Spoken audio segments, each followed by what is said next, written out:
Bapak dan Ibu, kita sedang terus diarahkan, dimotivasi, diajar hidup menjadi sebagai murid Kristus yang sejati.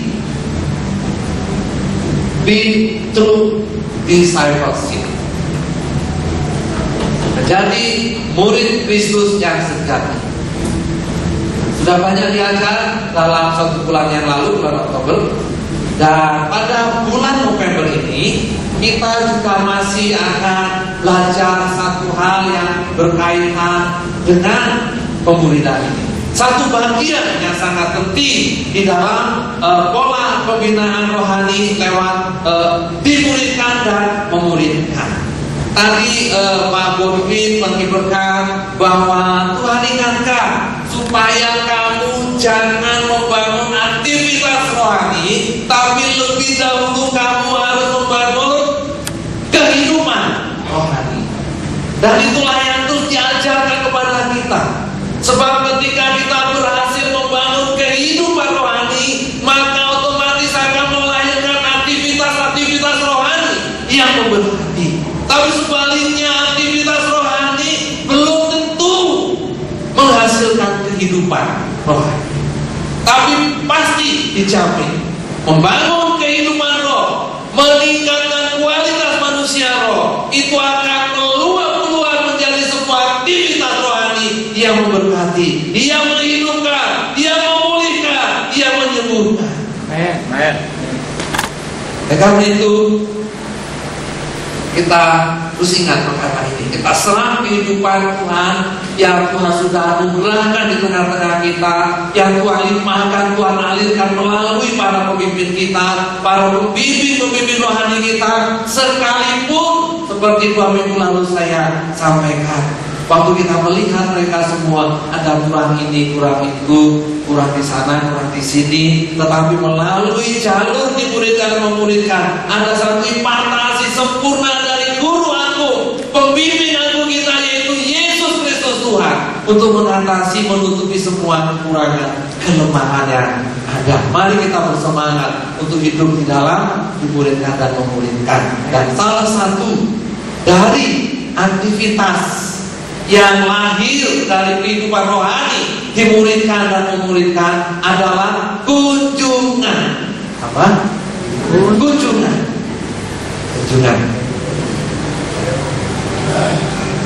Saya mengalami secara pribadi berkat-berkat besar melalui yang namanya kunjungan.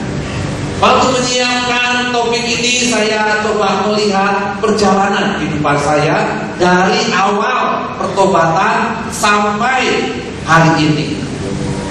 Saya menemukan beberapa peristiwa yang tidak bisa saya lupakan, yang berkaitan dengan kunjungan yang dilakukan oleh orang-orang yang mengasihi hidup saya.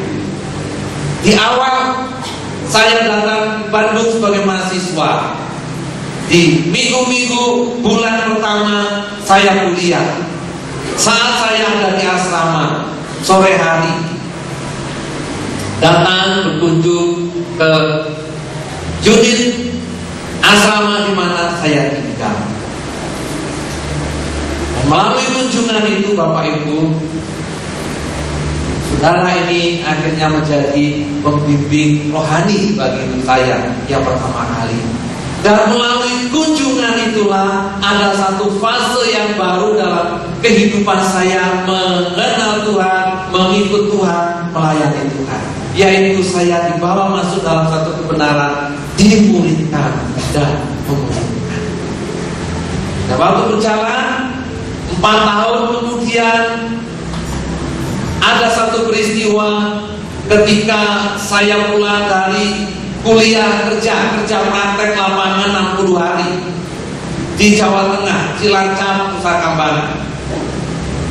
Pulang-pulang kondisi rohani saya drop. Karena drop, ada rasa intimidasi yang besar saya alami. Apalagi waktu itu saya belum mengenal kebenaran tentang kasih karunia. Masih dikuasai kalau berdosa, kalau gagal itu Tuhan murka gitu ya. Akhirnya saya nggak berani nongol lagi di di tengah-tengah persekutuan, tidak berani nongol lagi dalam pertemuan PA. Saya bergumul, saya menderita. Sampai satu sore hari Kamis, setelah malam sebelumnya saya sudah hampir putus asa dan berdoa, Tuhan, seandainya ada seseorang yang mengunjungi saya, pastilah ada sesuatu yang akan terjadi dan bisa tolong saya. Dan puji Tuhan, Tuhan mendengar doa. Dia memutus teman PA. Yang mengunjungi kali ini adalah teman PA. Nah, dia datang sore hari itu, hari Kamis, dan hari Kamis adalah hari doa mahasiswa. Dia datang lebih awal dari jam doa, jam 3, doanya jam 5 sore. Asrama, datang dia cari saya dan menemui saya yang sedang duduk lesu merenung dan merasa tertuduh, terintimidasi karena kondisi rohani. Dia datang dan dia katakan, Mas, setelah ngobrol-ngobrol, ini hari Kamis, hari kita berdoa. Ayo kita berdoa. Kita sudah lama gak ikut doa mahasiswa. Hanya itu, tapi kehadiran orang mengunjungi saya membawa saya kembali masuk dalam jalur gerakan pelayanan. Dan puji Tuhan sampai hari ini saya bisa terus berdiri di hadapan Tuhan, hadapan Bapak Ibu Saudara untuk melayani Tuhan. Kemudian waktu terus berlalu, perkumpulan ada, perjuangan terus harus dilakukan. Kami menikah dengan istri saya, dan kira-kira 16 bulan kemudian setelah nikah lahir anak pertama. Dan waktu lahir anak pertama banyak perkumpulan keuangan, pekerjaan segala macam datang mengunjungi seseorang dari antara pemimpin yang ada pada waktu itu, Bang Ferry, almarhum sekarang. Dia kunjungi, dia teguhkan, dia kuatkan kami. Tuhan yang memelihara hidup kalian. Dia perhatikan, dia bagikan tentang pengalaman hidupnya, dia bagikan juga visi dari pelayanan dari gereja di mana kami ada bersama-sama. Dan dari kunjungan itu saya dikuatkan, diteguhkan, makin dibuat sadar bahwa kami, saya dan istri dipanggil menjadi bagian dari gereja ini. Sampai hari ini begitu kuat itu tertanam di dalam hati kami. Kunjungan itu membawa dampak yang sangat luar biasa. Tetapi apa dan dari mana sebetulnya kunjungan itu? Ya kan? Kok bisa begitu luar biasa dipakai oleh itu? Karena ternyata kunjungan itu adalah gaya hidupnya Tuhan sendiri. Tuhan itu senang mengunjungi umatnya. Tuhan itu senang mengunjungi orang-orang pilihannya untuk beberapa hal yang akan kita belajar pada pagi hari ini. Pagi hari ini kita akan belajar satu peristiwa di mana Allah mengunjungi Abraham. Allah mengunjungi Abraham. Nah, kita bisa temukan itu ceritanya, penggalan kisah itu di kitab Kejadian pasal 18 ayat 1. Nah, dalam kisah itu Abraham sedang beristirahat tiap hari di pintu kemahnya, dan itu sejuk karena kemahnya ada kira-kira di bawah satu pohon yang besar. Sementara dia beristirahat, maka datanglah 3 sosok orang pribadi yang kemudian kita tahu pribadi ini sangat dihormati oleh Abraham. Mudah-mudahan terlihat dari belakang ya. Di situ ada Abraham yang sudah berjambut putih ini, karena usianya pada saat ini peristiwa ini sudah 99 tahun. Dan ada 3 orang pribadi muda yang gagah, yang begitu segar, dan orang tua ini sujud tunduk di hadapan 3 pribadi itu. Ya, itulah salah satu peristiwa Allah menyatakan secara fisik kunjungannya kepada Abraham. Ya. Nah, kalau kita belajar tentang kehidupan Abraham, di slide yang kedua, Abraham namanya itu mulai muncul di Kejadian pasal 11. Di ujung-ujung, di buntut-buntut terakhirnya itu disebut, yaitu anaknya Terah yang mempunyai saudara namanya Nahor dan Haran. Dari Haran ini lahirlah Lot. Ya. Kemudian saya coba baca, saya coba menggali tentang pertemuan Abraham atau kunjungan Allah kepada Abraham.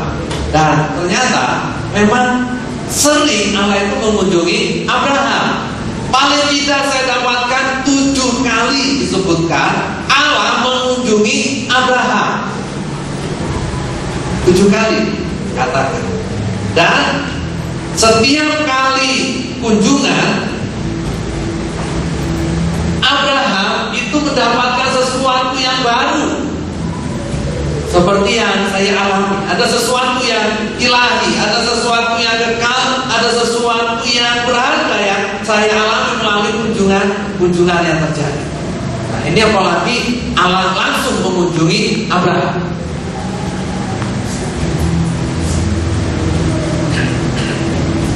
Ada sesuatu yang terjadi. Dan Abraham begitu menghormati tamu-tamunya ini. Kita lihat, dia yang sudah berjanggut putih, berambut putih, harus sujud tunduk, begitu hormat kepada tamunya yang pasti dia sudah sangat kenali. Mari kita buka kitab kita di Kejadian pasal 18. Kita baca bersama-sama 1, 2, 3. Kemudian Tuhan menampakkan diri kepada Abraham dekat pohon terbang di Mamre, sedang ia duduk di pintu kemahnya waktu hari panas terik. Ketika ia mengangkat mukanya, ia melihat 3 orang berdiri di depannya. Sesudah dilihatnya mereka, ia berlari dari pintu kemahnya, menyongsong mereka, lalu sujudlah ia sampai ke tanah. Bapak Ibu Saudara, luar biasa respon Abraham. Dia sujud sampai ke tanah, melihat sosok pribadi Allah itu yang menyatakan diri dalam kunjungan kepada Abraham di siang hari itu. Saya berpikir gitu ya, Abraham bisa kenal. Kenapa kira-kira? Ya karena sebelumnya memang sudah bertemu. Saya sudah sampaikan paling tidak sudah 7 kali dicatat sampai pasal 18 ini perjumpaan Allah kepada Abraham. Dan Abraham tahu yang datang adalah Allah yang maha tinggi, Allah yang maha mulia, Allah pencipta alam semesta ini, sehingga dia sujud sampai ke tanah. Responnya luar biasa. Bagaimana dengan kita? Ketika kita tahu, kita sadar bahwa kita ada dalam kunjungan Tuhan, bahkan ada dalam hadirat Tuhan, apakah kita mempunyai sikap hati yang sama seperti Abraham? Mempunyai satu tingkat respon yang luar biasa kepada Allah yang sedang mengunjungi kita. Kita sudah diajar bahwa waktu kita ibadah seperti ini, Allah ada di tengah-tengah kita. Apakah pikiran kita yang terbesar dan terutama setiap saat menyadari dan mengatakan, Tuhan terima kasih, hari ini kami berkumpul dalam ibadah raya, dan Engkau oleh Roh-Mu, oleh Firman-Mu hadir di tempat itu. Dan adakah rasa hormat dalam hati kita? Adakah rasa kekaguman dalam hati kita? Dan kemudian kita memberikan hati yang tunduk di dalam hadirat Tuhan. Atau sebaliknya kita mulai menilai-nilai siapa yang main musik hari ini ya, kalau itu kelihatannya kurang bagus. Siapa yang mulai berdiri membawa pemimpin pujian yang, kalau yang pemimpin pujian itu kayaknya suaranya agak fals sedikit. Terus pujian nanti siapa yang foto hari ini, aku apa Tuhan itu nanti mau nonton bisa kalau bawa di mana. Bapak Ibu Saudara itu, apakah demikian itu? Bukankah kehadiran Allah itu membayar semua kekurangannya? Bukankah kalau hati kita, pikiran kita, kesadaran kita tertuju pada kehadiran Tuhan, kepada Tuhan sendiri oleh Roh Kudus dan Firman, semua kelemahan, kekurangan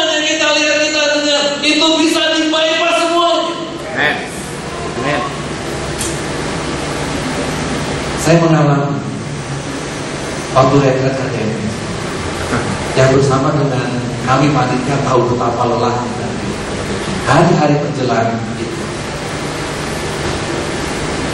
Dan mestinya secara akal pikiran gak bisa menikmati hadirat Tuhan.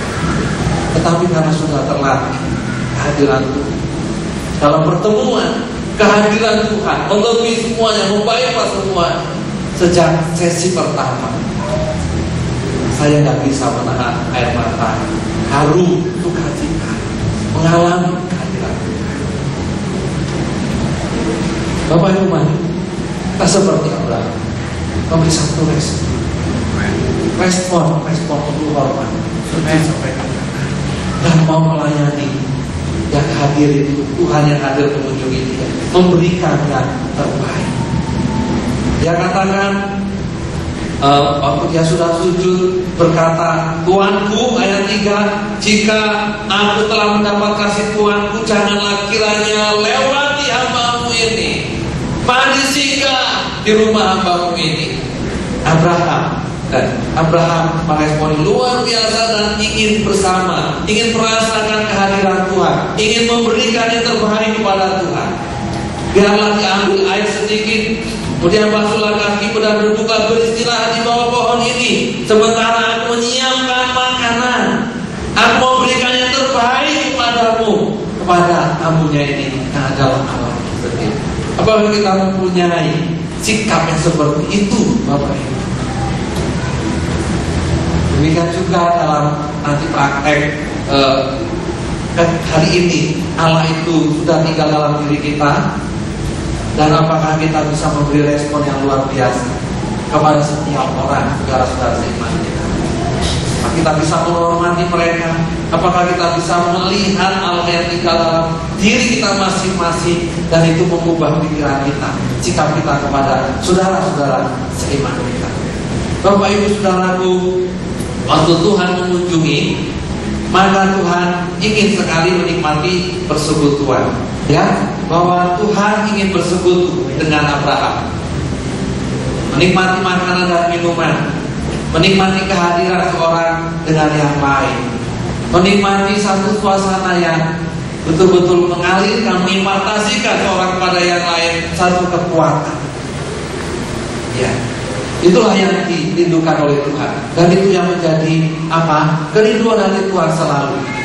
Sejak di Taman Eden kepada Adam, begitulah kerinduan hati Tuhan. Tuhan mengunjungi Adam, Tuhan memanggil Adam, di manakah kamu? Itu kerinduannya. Dan di secara perjanjian lama, beberapa orang pilihan dijumpai oleh Tuhan, dan Tuhan ingin bersekutu dengan umatnya. Karena kerinduan yang besar itulah juga kemudian Tuhan datang menggenapi rencananya, membawa perdamaian melalui Yesus Kristus Tuhan, sehingga hari ini kita selalu bisa ada bersama-sama dengan Tuhan dalam satu persekutuan yang senantiasa, persekutuan yang gak henti-hentinya, karena Dia sudah memberikan Roh Kudus, memberikan firman-Nya kepada kita, tinggal dalam diri kita, menyertai hidup kita, Bapak Ibu. Ya, nah, mari kita lanjutkan. Tuhan yang paling penting mau bersekutu dengan umatnya ketika mengunjungi. Tuhan mau bersekutu dengan Abraham ketika mengunjungi. Selain itu, kunjungan yang dilakukan oleh Allah pada Abraham itu membawa beberapa misi. Misi yang pertama untuk menyatakan panggilannya, menyatakan berkat dan panggilannya. Dipanggil, diberkati supaya berhasil. Kejadian pasal 12. Kejadian pasal 12 itu kisah pertama Abraham mulai bertemu dengan Tuhan. Tuhan menyatakan panggilannya. Ayat 1 sampai ayat 2. Bapak Ibu mari kita baca ya. Oke, 1, 2, 3. Berfirmanlah Tuhan kepada Abraham, pergilah dari negerimu dan dari sanak saudaramu dan dari rumah bapamu ini ke negeri yang akan kutunjukkan kepadamu. Aku akan membuat engkau menjadi bangsa yang besar dan memberkati engkau, serta membuat namamu masyhur, dan engkau akan menjadi berkat. Tuhan kunjungi Abraham, Tuhan panggilannya, Tuhan nyatakan berkatnya. Panggil, diberkati. Tujuannya apa? Supaya panggilannya bisa terjadi, digenapi. Itu ya. Di kunjungan itu menyatakan panggilan dan menyatakan berkat, mendukung panggilan itu. Kita lihat di sini apa yang dikatakan oleh Tuhan sendiri. Ya. Nah, kemudian yang kedua, itu apa lagi? Karena bertemu lagi kan di kemudian hari Allah kepada Abraham ini. Kita lihat Allah mengunjungi Abraham untuk meneguhkan panggilan dan perjanjiannya. Allah meneguhkan panggilan dan perjanjiannya. Di pasal 12 ayat 1-3 kita sudah membaca tadi bahwa Allah memberi panggilan untuk dia pergi membangun satu kehidupan yang baru bersama dengan Tuhan. Tuhan membuat Abraham menjadi bangsa yang besar. Tuhan memberi berkat supaya panggilan itu digenapi. Nah, berjalanlah Abraham dalam panggilan itu. Dan Bapak Ibu Saudaraku, ternyata Abraham itu tidak selalu kuat. Abraham tidak selalu teguh hatinya. Ada kalanya, ada masanya dia mengalami keraguan. Dia bertanya-tanya di dalam hatinya, benarkah ini panggilan Tuhan? Benarkah Tuhan akan menggenapi apa yang dia janjikan? Karena sudah berlalu sekian tahun, tapi kok gak kelihatan dari mana itu apakah menjadi bangsa yang besar. Sehingga Allah merasa perlu untuk menguatkan, meneguhkan Abraham. Kejadian pasal 15 ayat 5, 1, 2, 3. Kemudian datanglah firman Tuhan kepada Abraham dalam suatu penglihatan. Janganlah takut Abraham, akulah perisaimu, upahmu akan sangat besar. Abraham menjawab, ya Tuhan Allah, apakah yang akan engkau berikan kepadaku? Karena aku akan meninggal dengan tidak mempunyai anak, dan yang akan mewarisi rumahku ialah Eliezer orang Damsyik itu. Lagi kata Abraham, engkau tidak memberikan kepadaku keturunan, sehingga saudara hambaku nanti menjadi ahli warisku. Tetapi datanglah firman Tuhan kepadanya, demikian, orang ini tidak akan menjadi ahli warismu, melainkan anak kandungmu, dialah yang akan menjadi ahli warismu. Lalu Tuhan membawa Abraham keluar serta berfirman, coba lihat ke langit, hitunglah bintang-bintang jika kau dapat menghitungnya. Maka firman-Nya kepadanya, demikianlah banyaknya nanti keturunanmu. Lalu percayalah Abraham kepada Tuhan, maka Tuhan memperhitungkan hal itu kepadanya sebagai kebenaran. Abraham ragu-ragu, sehingga Allah mengunjungi dia untuk meneguhkan kembali perjanjian itu. Bapak Ibu, mungkin saja kita juga mengalami hal yang demikian. Tapi yang paling penting, Allah menyatakan keraguannya itu kepada Allah yang memberi perjanjian. Abraham menyatakan keadaan dirinya itu kepada Allah. Dia gak malu-malu, dia gak suka-suka. Tuhan, gimana sih kau berjanji? Aku sudah semakin tua, tapi aku gak punya keturunan. Kau bilang aku menjadi bangsa yang besar. Dari mana itu akan terjadi, Tuhan? Masalah semuanya ini hanya akan akhirnya diwariskan kepada Eliezer hambaku. Dan Tuhan luar biasa dalam kunjungan Abraham, ayo sini kok, dibawa keluar pada malam hari kan, pada malam hari dibawa keluar, coba buka, lihat itu langit, coba itu bintang kalau kamu bisa, karena seperti itulah banyaknya nanti keturunan. Lalu percayalah Abraham jadi kuat. Kunjungan apa? Itu mendatangkan penguatan, peneguhan sekali lagi dan sekali lagi. Dan itulah yang terus dilakukannya sampai hari ini bagi kita semua. Betapa ajaib, betapa luar biasanya. Tidak ada sebuah menyalahkan, tidak ada sebuah tekanan, tidak ada sebuah merendahkan keadaan kita.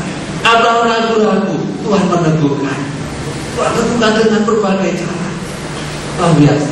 Kunjungan itu mendatangkan peneguhan. atas janji-janji dan rencana Tuhan. Pasal 17 kan masih belum selesai. Abraham itu masih ragu-ragu lagi. Pasal yang ke-17 kita lihat ayat yang ke-4 sampai yang ke-5. Ini udah semakin putih rambut dia. Udah gak tersisa lagi yang hitam rambutnya. Rambutnya udah putih semua. Rambutnya udah putih semua. Ayat 17, pasal 17 kita baca ayat 1 sampai ayat yang 5. Ya, kita baca 1, 2, 3. Ketika Abraham berumur 99 tahun, maka Tuhan menampakkan diri kepada Abraham dan berfirman kepadanya, Akulah Allah yang Maha Kuasa, hiduplah di hadapanku dengan tidak bercela. Aku akan mengadakan perjanjian antara aku dan engkau, dan aku akan membuat engkau sangat banyak. Lihat lagi ya, sekali lagi diteguhkan, membuat engkau sangat banyak. Ketika Abraham mulai goyang lagi, lalu sujudlah Abraham, dan Allah berfirman kepadanya, dari pihakku inilah perjanjianku dengan engkau. Engkau akan menjadi bapa sejumlah besar bangsa. Tak sudah berapa kalinya ini diulangi. Karena itu namamu bukan lagi Abraham, melainkan Abraham. Karena engkau telah kutetapkan menjadi bapa sejumlah besar bangsa. Ya, aku akan membuat engkau beranak cucu sangat banyak. Engkau akan kubuat menjadi bangsa-bangsa, dan daripadamu akan berasal raja-raja. Tidak cukup hanya dikunjungi, tapi Tuhan membuat satu momentum yang sangat penting. Namamu aku ubah, bukan Abraham lagi, tetapi Abraham. Karena sebentar lagi itu akan digenapi apa yang menjadi perjanjian. Lihat saudara, kunjungan Allah itu meneguhkan, menguatkan, membangkitkan. Nah kemudian setelah selesai itu perjumpaan Abraham di pasal 18 tadi, pamitlah 3 tamu yang adalah Allah sendiri, pribadi Allah sendiri itu. Meskipun kadang-kadang ditulis malaikat Tuhan segala macamnya, tapi itu pernyataan kehadiran Tuhan bagi Abraham. Kita pamit, dan Abraham melepaskan tamunya sambil mendampingi. Dan sementara berjalan meninggalkan kemah itu menuju kota berikutnya, yaitu Sodom dan Gomora, maka berpikirlah Tuhan. Dalam kunjungan, Tuhan menyatakan isi hatinya kepada orang yang dikasihinya, yaitu Abraham. Mari kita lihat pasal 18 ayat yang ke-17. Mulai ayat 16 ya. Oke, kita baca bersama. 1, 2, 3. Lalu berangkatlah orang-orang itu dari situ dan memandang ke arah Sodom. Dan Abraham berjalan bersama-sama dengan mereka untuk mengantarkan mereka. Berpikirlah Tuhan, apakah aku akan menyembunyikan kepada Abraham apa yang hendak kulakukan ini? Bukankah sesungguhnya Abraham akan menjadi bangsa yang besar serta berkuasa, dan oleh dia segala bangsa di atas muka bumi akan mendapat berkat. Tuhan punya rencana, Tuhan punya tujuan, Tuhan punya satu hal yang mau dilakukan di depan. Dan Tuhan berpikir, diam gak ya? Aku kasih tahu gak ya Abraham ya? Tuhan akhirnya gak tahan, dan dia ceritakan, Abraham sebetulnya sudah banyak keluh kesah Sodom Gomora ini kepadaku. Aku akan melihat, akan mendengar langsung. Jadilah di situ percakapan. Ya ingat Abraham di sana ada Lot keponakannya. Masakan Tuhan akan menghukum semua orang tanpa memperhatikan apakah mereka orang benar? Itu gak adil Tuhan. Bagaimana kalau di sana ada orang benar? Dan Tuhan bilang, kalau ada, aku akan menghukum. Mulai tawar-menawar dari jumlah 50, 45 dan seterusnya. Dan memang ternyata tidak dapati cukup orang benar di sana. Tapi penting di sini bahwa Tuhan itu mau menyatakan isi hatinya, rencananya. Dan kemudian kunjungan Tuhan itu berlanjut. Tuhan mempunyai rencana berikutnya untuk memastikan bahwa apa yang Dia sudah janjikan itu pada akhirnya digenapi. Dari pasal 18 ayat 10 kita akan baca itu. Tuhan tentu punya rencana untuk mengunjungi. Ya kita baca bersama-sama. 1, 2, 3.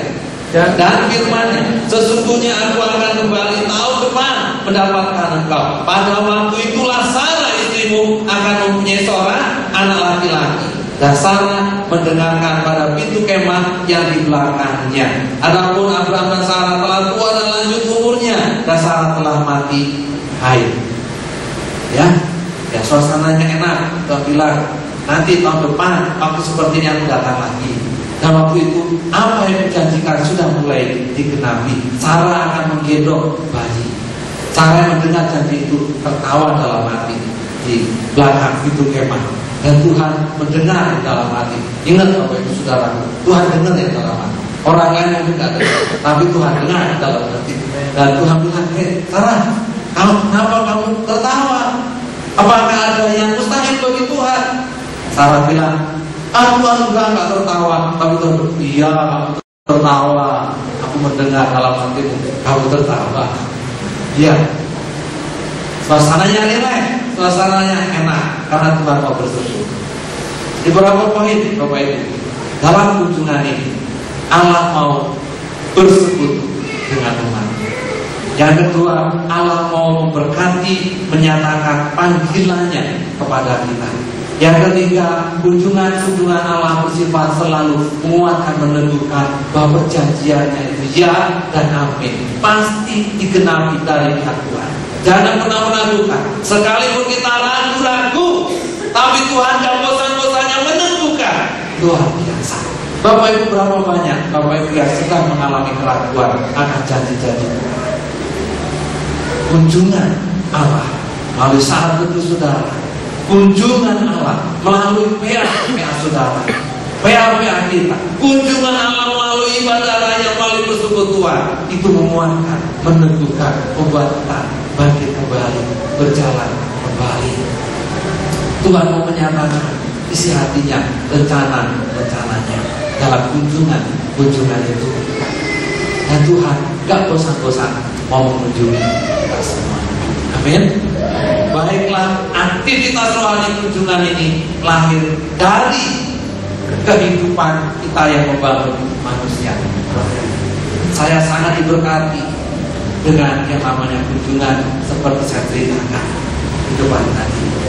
Bapak Ibu, mari pastikan kita mulai menghidupi yang namanya kunjungan ini. Mulai rencanakan untuk mengunjungi seseorang, terutama anak-anak rohani kita yang Tuhan percayakan. Mulai berdoa, ada sesuatu persoalan apa di dalam diri orang kita mau kunjungi ini, dan izinkan Tuhan menyatakan dirinya melalui kunjungan pertemuan kita dengan orang itu. Dengan kunjungan Allah kepada Abraham tahu panggilannya. Dengan kunjungan kita kepada anak-anak rohani kita, kepada orang-orang Tuhan nyatakan untuk dikunjungi, orang-orang itu akan tahu apa panggilan rohani, akan dikuatkan, diteguhkan untuk panggilan ini, dan terus bertumbuh bersama-sama untuk mengalami penggenapan janji-janji Tuhan. Dan itulah yang selalu kami lakukan, meskipun masih sangat jauh dari sempurna. Mengunjungi anak-anak PA jarang sekali sebetulnya, tetapi hal-hal demikianlah yang selalu kami lakukan. Dalam pertemuan PA, ya saling mengunjungi karena gantian tempatnya, gitu ya. Di sana ada kekuatan, gak ada khotbah yang hebat, tapi yang ada adalah persekutuan, kehadiran Tuhan yang luar biasa, menjamah, mengubahkan kami, menguatkan kami. Ada firman yang dibagikan, itu menjamah, mengubahkan kami, saling membangun, saling menguatkan. Dan ada rencana terus untuk saling mengunjungi, saling mengunjungi. Itu pagi ini. Setiap kali bertemu, kami membicarakan apa yang Tuhan ingin lakukan. Tuhan mau kita hidup semakin luar biasa lagi dalam dimuridkan dan memuridkan, bersama-sama melayani kota ini, melayani suku-suku bangsa. Hari ini belum terjadi, tetapi itulah yang bergelora dalam hati kami. Dan itu berharap berkeluar dalam hati kita semua. Kita menjadi bagian yang bergairah sungguh-sungguh untuk melayani kota ini, untuk melayani sungguh-sungguh bangsa. Amin, Bapak Ibu.